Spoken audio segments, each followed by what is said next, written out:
So Alyssa, I was thinking about this as a long-term strategy, but let's just say, hypothetically, we were to become famous and what now were to spread across the globe. You know, we could save money by not having to get anyone to dub over us in Japan or Spain. With that being said, bienvenida, chicas y chicos. Whatnowpod というポッドキャストお帰りなさい。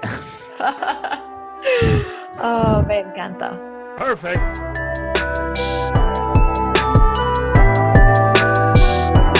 So what now? Welcome back, everybody, to our podcast. We're on episode 3 already. I'm so excited because this is my favorite topic, travel. Yes, but before we get too excited and start talking about travel, just for a bit of context, everyone, What Now is a podcast that talks about the problems and issues that school never prepared us for and how we go about in dealing with them. In this case, we're talking about what it means to leave your country to try something completely different and new in another part of the globe. And to start off with, as always, I am Ken. And I am Alyssa. And we have a very special guest speaker who I am so excited to introduce you to. And all I will tell you is that she is packing up her life, jumping on a motorbike with her boyfriend and her dog, and riding off into the beautiful southern sunset. That's all you need in life. A motorbike, a partner, a dog on a bike going into the middle of nowhere. Absolutely. So we're very excited to present this episode to you today. In fact, it's very exciting because this episode does pertain to a lot of stuff that's very close to us. I've traveled overseas. You're living overseas. Do you want to remind our listeners a little bit about what you've been up to? Yes. So obviously I'm originally from Australia, but I've been living in Spain, in Madrid, since September last year.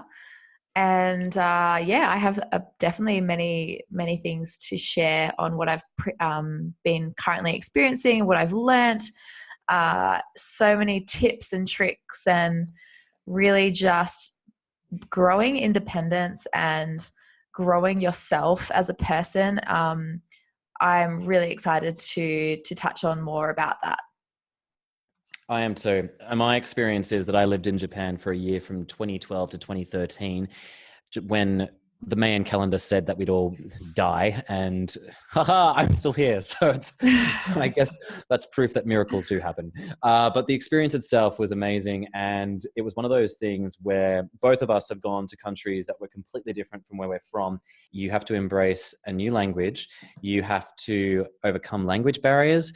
You have to better understand how to look after yourself. So there's a lot of life management involved. And really, it's just about taking care of yourself and learning how to almost become an adult very quickly in handling a variety of new, interesting, and unusual circumstances. What would you say is like an example of that for you, Alyssa? In terms of a positive or a negative experience? Let's do positive. I think, wait, what was your question? Are you even listening? What did I learn? Did you say?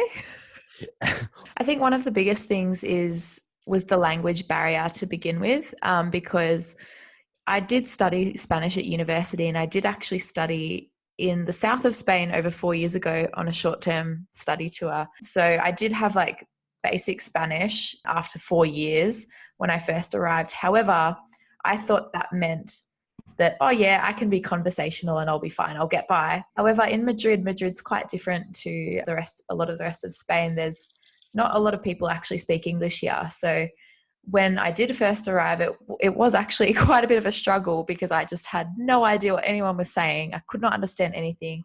They were talking so fast, and there were times where I would have to go to, for example, foreign offices or consulate offices, and even those people couldn't speak any English, and that was a very big challenge.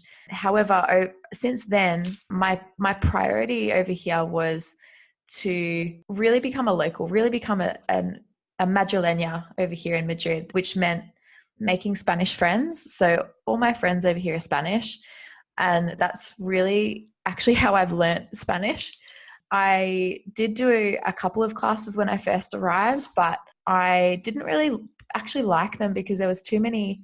It was like a group of 30 people, and I was like, this is too much. Like, this is not, I need sort of more of that, like, I guess, smaller focus or one-on-one focus. And so I've just been doing like one-on-one classes with one of my girlfriends over here, and she's helped me so much. And then at the same time, I just speak Spanish when I'm with my Spanish friends. And really, that's the way that I've learnt to speak Spanish and get by and be actually conversational now and really, really take it all in. Like, yes, over here, there's people on, student exchanges, and, I was on a student exchange 4 years ago and I had just hung out with Australians, but being over here and actually having Spanish friends and hanging out and doing what Spanish people do, it is such a different experience. And I really have a home here now because I feel like a bit of a Spanish person over here now because I'm doing what all the Spanish are doing. And I have I have a Spanish group of friends. I've sort of adapted to that lifestyle in changing my body clock over here with the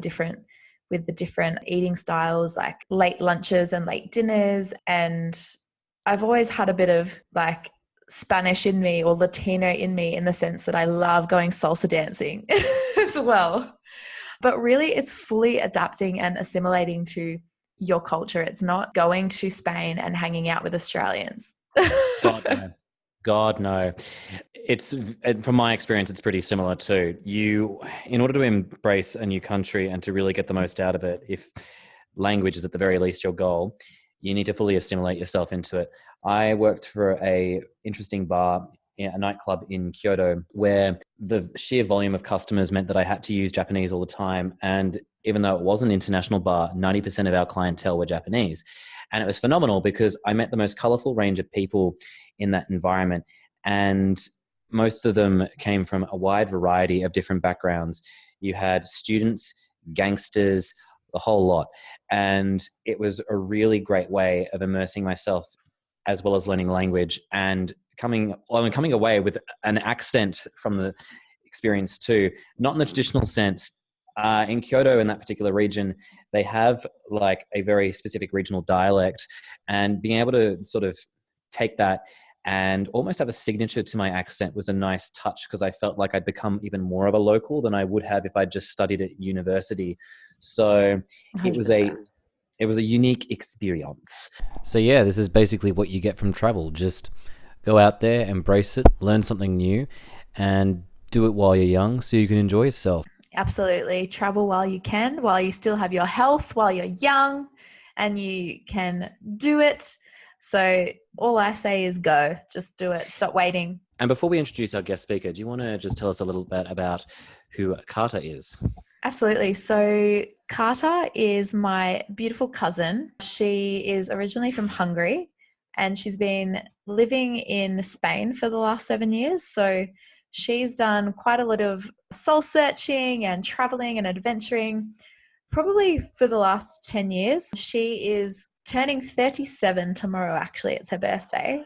Jesus, and happy birthday. She's given me permission to tell her age because she looks 27 and she just has just an incredible energy and character that I really aspire and am inspired by, because she's doing what not a lot of people in their 30s would do. That's why she's a really, really great speaker for our podcast today, because it really will resonate with a lot of you listeners. Amazeballs. So yes, we're now introducing our guest speaker. Hooray! That's okay. And already we're off to a great start. Hi, nice to meet you all. I'm Carter. Carter, lovely to meet you. Tell us about yourself. All right. Well, what's the most important thing? Is it that I'm Hungarian, or that I'm an English teacher, or that I live in Spain? So all of the above. Right. And also, well, I'm a yoga instructor too. Here you go. And I don't know, just enjoying life in Spain in general. That's me, living in Madrid. So tell us, with regards to your time abroad in Madrid. How did you first come here? Were you living anywhere else before that? Well, actually, only in Spain. I think I just fell in love with the country. So I went to Zaragoza first, and I was there for a year, working there for a year, and I had a great time. Went back home, and I just felt something was missing from my life, and that was probably just the vibe, I found there. I feel that Spanish vibe all up in my body right now too.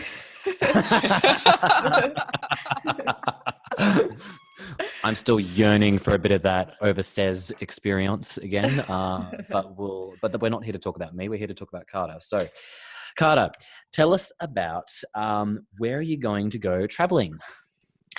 Oh my God, all around basically. I can't really say where because there's no destination as such. I'm just going to be on the road for a while, for as long as we're pleased to be on the road, traveling to different countries.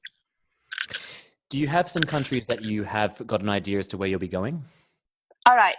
For that, you need to know that we're traveling on 2 motorbikes with our dog, and that I learned to ride a bike about a year and a half ago. So I love that. I decided she's a bad biker chick. We need more of those in our lives.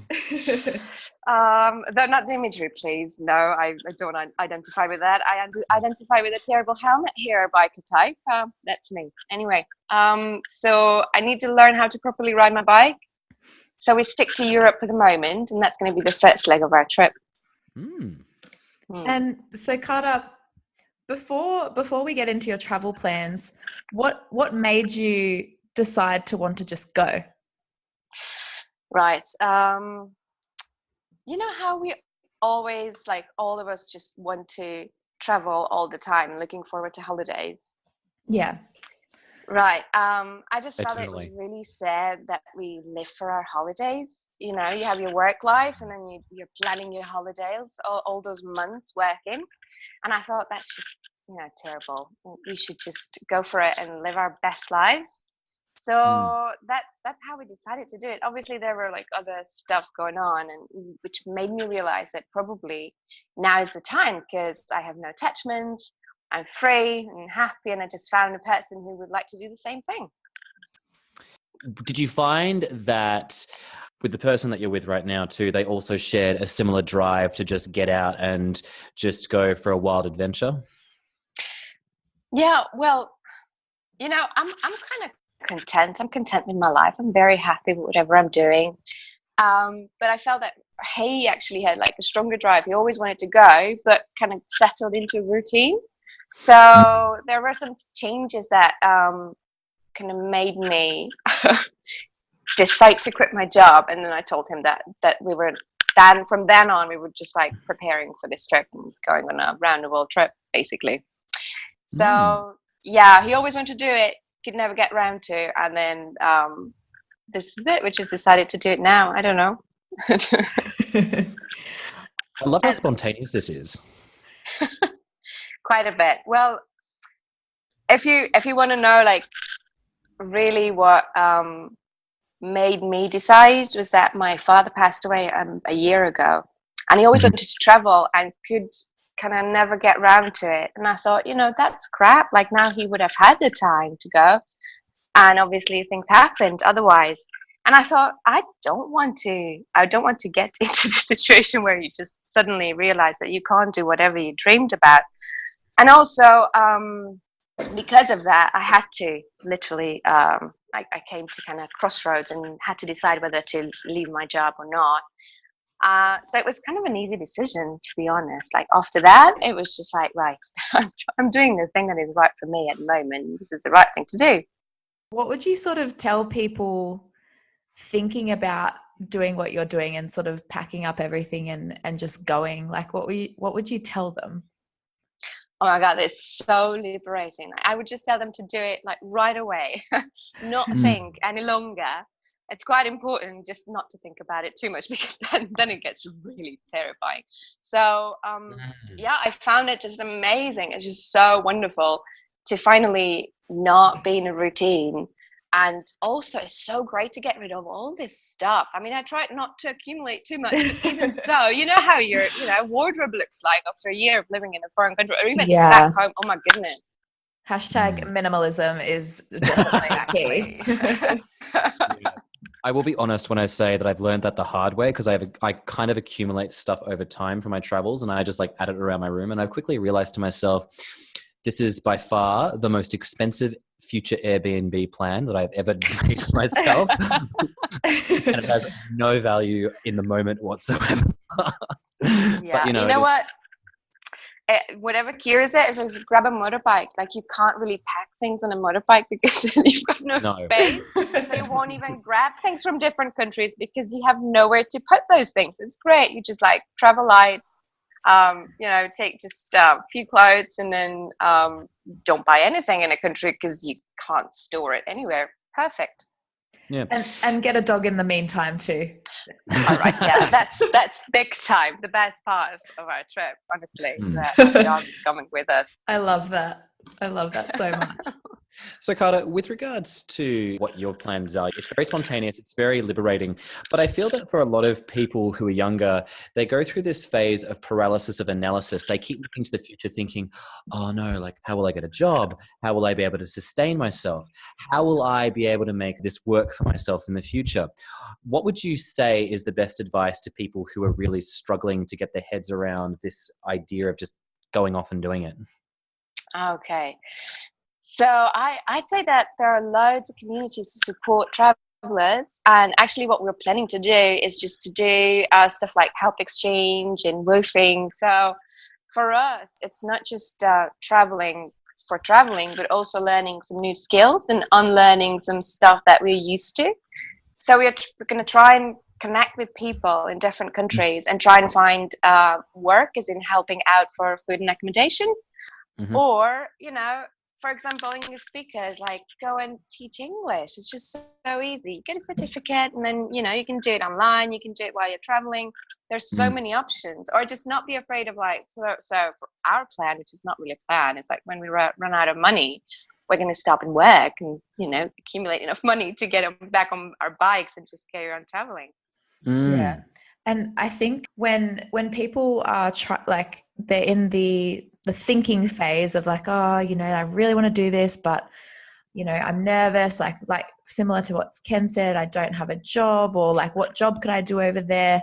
Yeah, like there is always these different options. But I like how you said that you're wanting to sort of deep dive into learning some different skills. What do you think are the most important things when actually assimilating to a different culture and adapting to different people and different countries? Like, what do you think are the most important things that you take away from those experiences?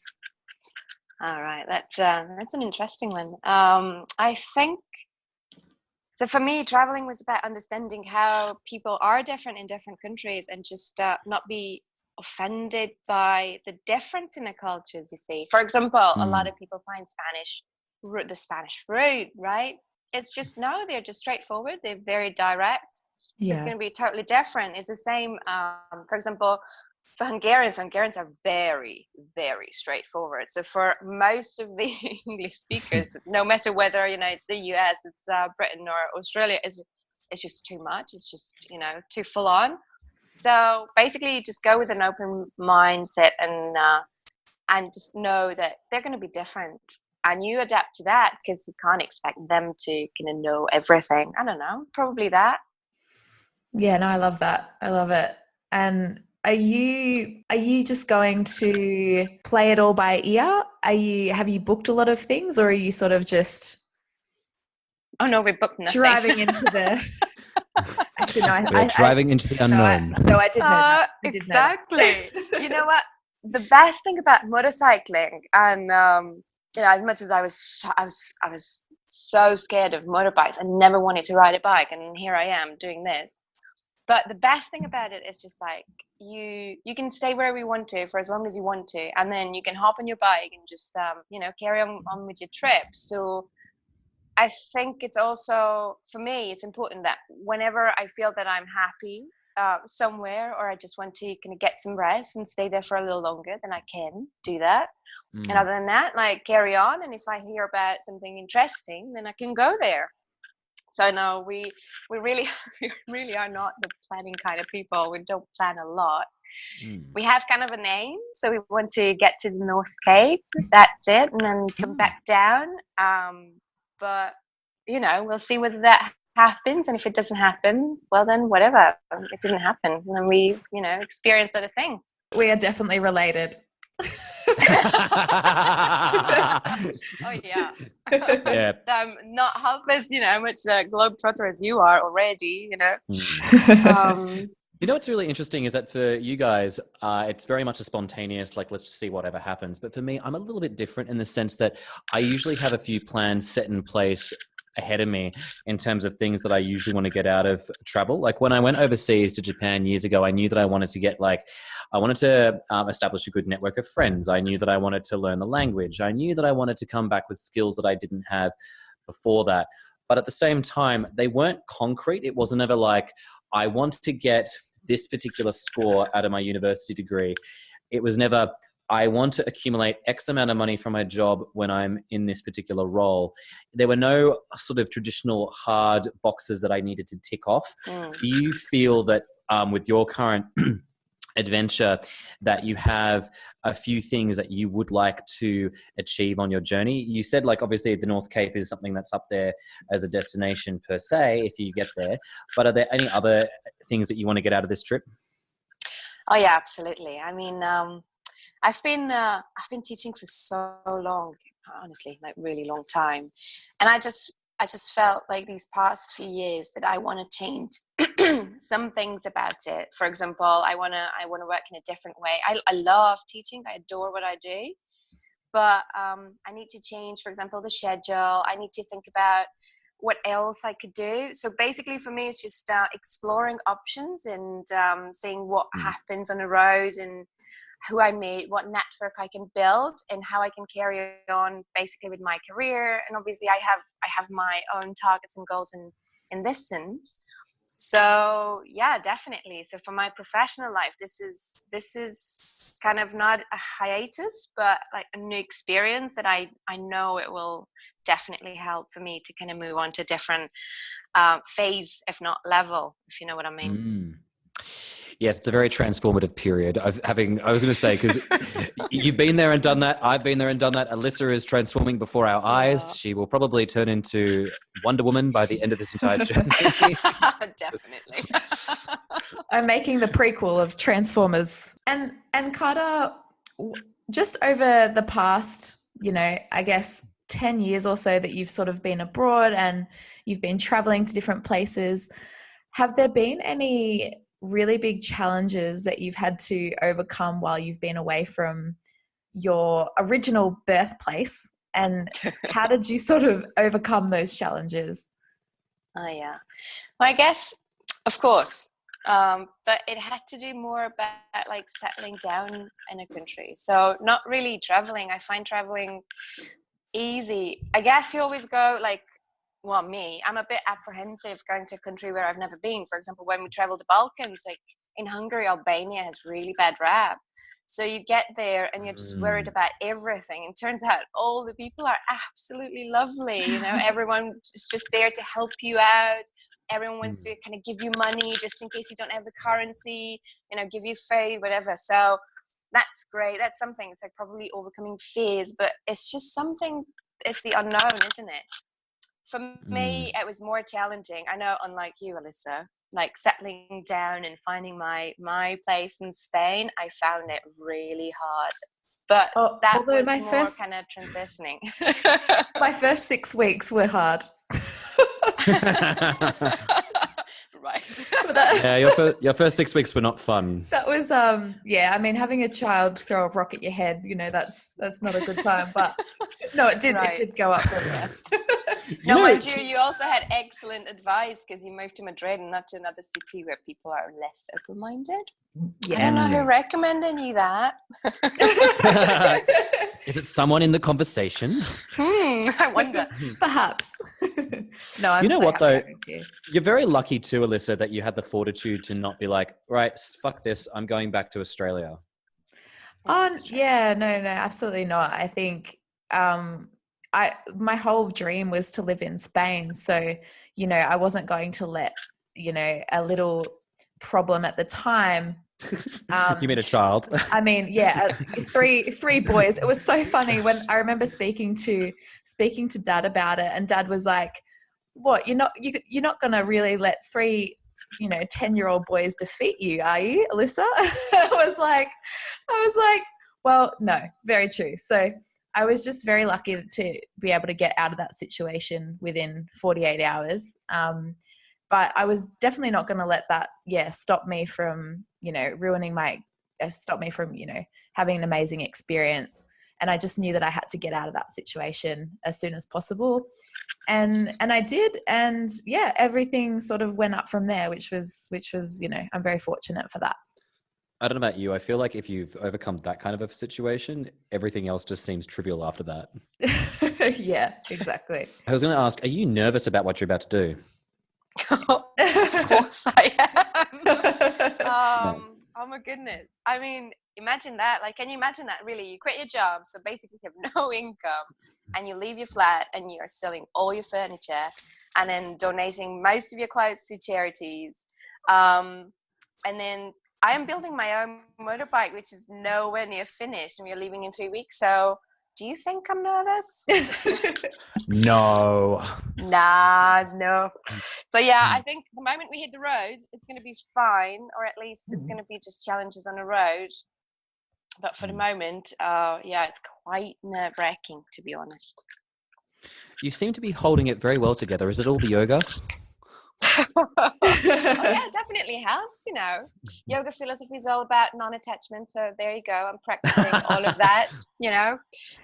Deep dive into yoga philosophy. Yeah. Very good, very good. I'm glad to see that you're taking those skills on the road with you.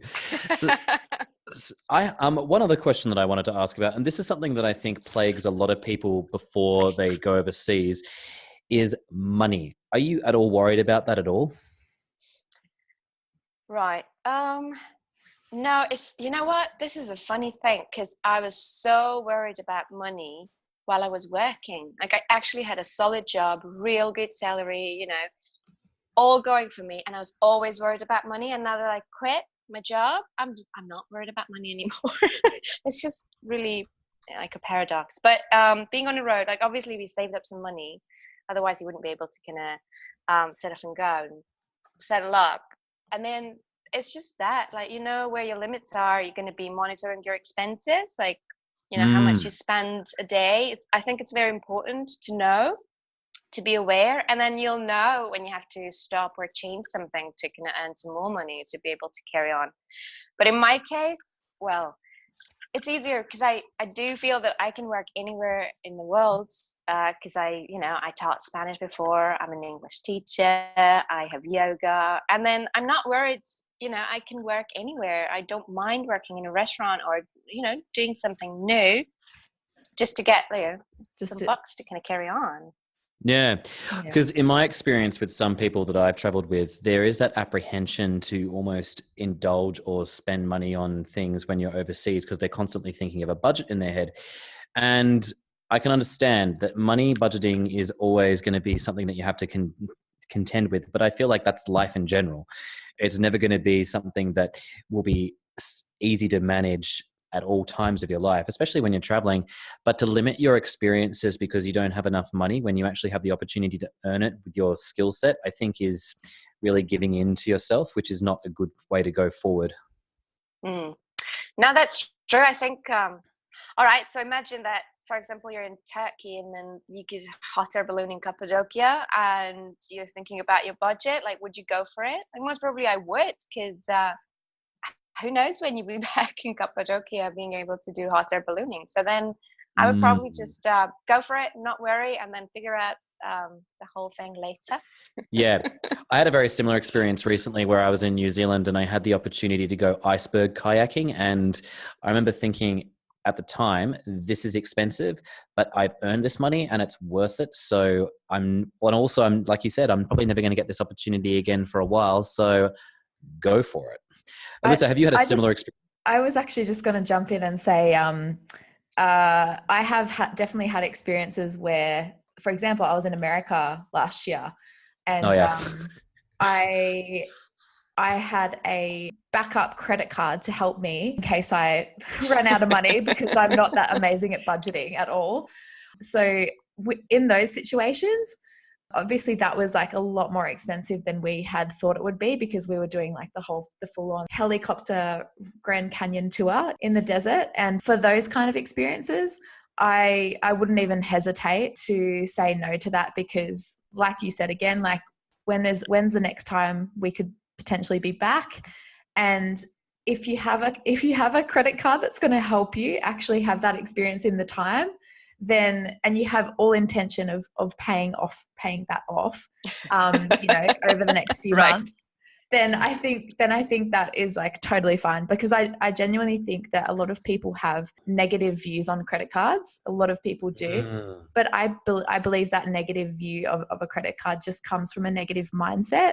Because for me personally, I don't have a negative view of credit cards, because I've always paid it back or paid it off. And I feel like it's helped me in the moment where I've really wanted to experience something that I might not get to experience ever again. And for me, that's a really awesome thing. It's sort of like helping to fund that experience that you want in the now, and being, appreciative that you actually have that to help you go for that experience or have that experience, if that makes sense. 100%. No, it does. 100%. Yeah. I think another factor is, like, obviously you do this knowing that you will be going back to a job, or that there's something lined up, or you have all intention of like getting back to the website. And then, you don't have to worry about it, because then it will just sort of set itself out. I agree. I don't know about you guys, but I often find that when I go overseas, I reevaluate so much stuff about my life back home, whether it be relationships, the job I'm in, or even just living circumstances. Like I want to change a certain activity that I do every day because I want to do more. Have you guys felt the same way as well? I mean, Alyssa, you being overseas now, do you think that your life will be completely different for when you go back? Oh, absolutely. It changes every time that I come overseas and go back to Australia, just because I feel like there's when you're overseas and traveling, you meet people who are doing the same thing as you, so you relate on a more personal level to them. And when you go back to Australia, you're not necessarily connecting with as many people as you would overseas, because they've just been in Australia. Maybe that's interesting.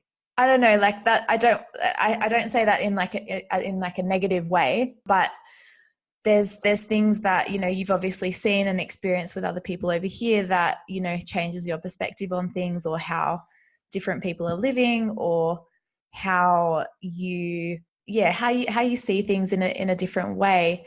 But in Australia, it's just really different. And probably it's also just you just relate or connect with people who have similar experiences and an understanding of this experience. So most probably you just maybe even meet like the same amount of people. It's just going to be different because they will have had or might have had the same experiences that like you did. And that kind of, it's just different types of people maybe who you kind of be drawn to or want to make friends with. Instead, that's very true. It really does play a big part in, once again, like who you want to surround yourself with, which is another huge part about why travel is really educating yourself, because you start realizing who are the people that I genuinely enjoy spending time with, and who teach me things, and who I learn from, and you really figure out who are those best types of people that you want to be sharing your energy with. So just one more question, Carter, on this incredible traveling motorbike badass chick journey that you're going on. It sounds loads more glamorous than however I feel. But You forgot the dog. You forgot the dog, Alyssa. And the badass dog with his awesome sunnies. Would you actually, if you find a place that you're visiting, would you consider staying and living over there rather than returning to Spain, if that might happen? Yeah. Oh yeah. It's very much in the cards because, as I said, like at the moment we have no ties to Spain, so to say. So that's what we thought. Like if we like it somewhere, or one of us finds interest or opportunity, then we might just stay there and try and make it work and see whether we like it. It's just all about kind of like new experiences. You know how so the whole idea behind also was that we are all tied to this routine, and there are certain kind of expectations, society's expectations. You should get a job, you should kind of advance with your career, you should marry or not, live with a partner, you should have kids. At least in Hungary it's quite traditional, right? In Spain too, like they're very traditional in this sense.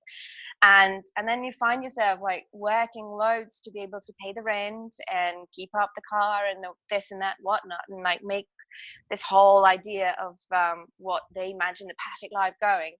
And we just thought maybe not. Maybe we can kind of jump out of this, disconnect a little bit, be offline a bit more, and connect with people, experience different countries and cultures, and learn something new. And that might also mean that we want to settle down for a while in a different country, or not, and carry on. It's that's the beauty of it for me at the moment. It's just so open, and it's just there are so many possibilities, and then we'll see. Yeah. We'll see how it works out. Absolutely. Yeah. I think that's why I am so grateful to have you on our podcast talking Carter with all of our listeners, because you are so inspiring to me. You are truly an incredible person. I'm so grateful to have you in my life and here in Madrid for these last 3 weeks. I know. But yeah, I think that what's so inspiring about you is that you are not following the traditional way of living. You're doing things beyond your 30s that a lot of people don't do, because they maybe they're comfortable, maybe they're feeling a bit scared to jump out of their comfort zone, maybe they're more focused on just settling down and getting married and having kids or whatever it is. But because you guys don't have those attachments just yet, you are able to do those things, and you're taking advantage of that. And that's why I really, really look up to you for that. Oh, thank you. You may not be my cousin, but I would adopt you anyways. Careful. You might see us in Sydney soon in 2 motorbikes and with a dog. Oh my God. Oh, I wouldn't mind that. I'd take you around my local area and show you around some fun spots, so it'll all work out very well. Brilliant. That's a plan. And we can hear about all your travel. We can hear about your travel. It'll inspire me to just quit my job and go overseas and do my own thing. So, there you go. It all works out. I don't know about you guys. I feel like you develop really rich, intense connections with people who you meet overseas, because when you're coming from another country, I think people value, the efforts you're making. They're more intrigued by the differences you bring to the table. And you also bond over things like some shared similarities that they, despite the fact that you guys are different from different parts of the globe. So you bring a lot more to the table. No, that's also, again, like I can totally agree with that. Obviously you understand, like you walk that mile in their shoes, so you understand what people are going through. So, and also you understand the need of like bonding and having a support system and network. So I think people are more willing to kind of open up and share experiences, and those friendships can be really deep. And also it's wonderful to have like a network of people around the world. It adds Hungary is not a very diverse country. Like it's mostly Hungarians, and Hungarians with their own ideas. People just kind of travel through, not even immigrants. They don't want to stop here. Really, they just go like further west. So for me, it's an amazing experience to travel because it changed so much of my understanding of the world and how people work and, what else is out there and the diversity. And I think that also helps me kind of, just make friends and create bonds and understand the need of having this network. And if I might add, it's just, I really never understood or never knew because I was never interested in motorbikes. But the beauty of motorcycling is that there's already a really kind of close-knit network of people who are motorcycling, and they're just there for you no matter where you go. Like, you're on a bike, if there's a biker, they will stop and help you and offer you whatever you need. So yeah, it's the beauty of travels, and it changes you quite a bit, and it helps you kind of relate to people like on a deeper level, probably. 100%. I guess my last thing to ask then from each of us would be, what would you say is, why is travel so important? It's education. It's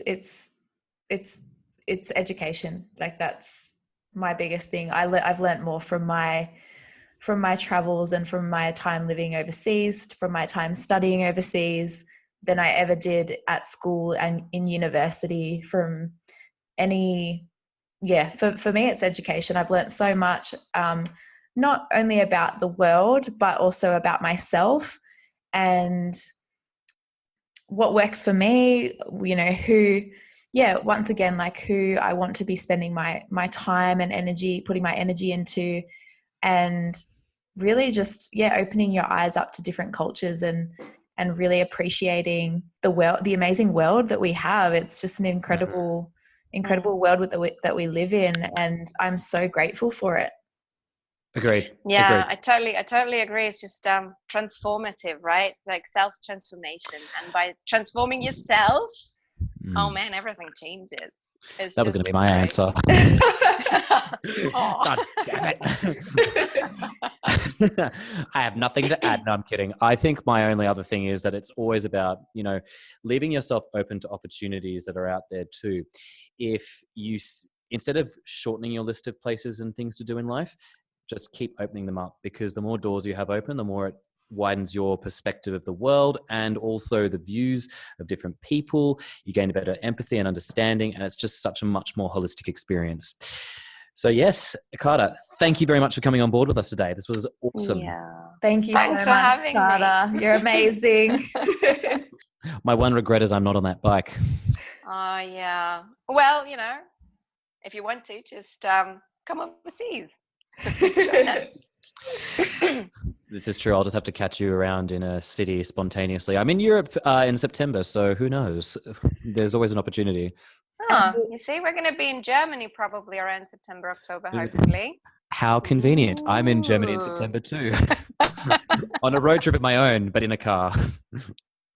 And I think we'll put Carter's new Instagram handle in our bio once she creates that, because there's many a photo to follow through that account. All right, yeah, it's already done, so yay! I'll share it with you. Yeah. Thank you very much for coming on board. This was awesome chatting with you today. It was really, really fun, and you brought a lot to the table. Thank you so much. Thanks for having me, guys. It was a lot of fun. Thank you, Carter. That was amazing. I loved that. That was such a great interview. I think a lot of our listeners will get some really cool stuff out of that. More of her, please. Carter on a plate. Please. So that was the end of our third episode. I can't believe how quickly it's gone, but we are really excited to hear from some more guest speakers with our upcoming topics over the next month. And, we'd love to hear from you. So once again, if you loved our voices, if you love what we're talking about, if you disagree with what we're talking about, if you want to add to our conversation, please send us an email at whatnowpod@gmail.com. If you want to catch us on social media, you're more than welcome to find our regular updates on Facebook and Instagram. But you don't go there just to stop at our notifications. You go there because they lead you to YouTube, SoundCloud, where you can listen to our voices discuss our upcoming topic for next week, which is money. Yes, we'll be talking in depth about money next week and what it means to have it, how we used it in order to value our self-worth, and why that's not necessarily something that we should be doing when money can actually be a great buyer of experiences. So yes, feel free to tune in. We'll be uploading our episodes as always at 6 p.m. Australian Eastern Standard Time. And if you want to catch us in Spain, it's always 10 a.m. Central European Time. Otherwise, what now? What now? I think we're signing off today now, and we'll catch y'all next week about money. Indeed. 皆様、じゃあね。また来週。Hasta luego.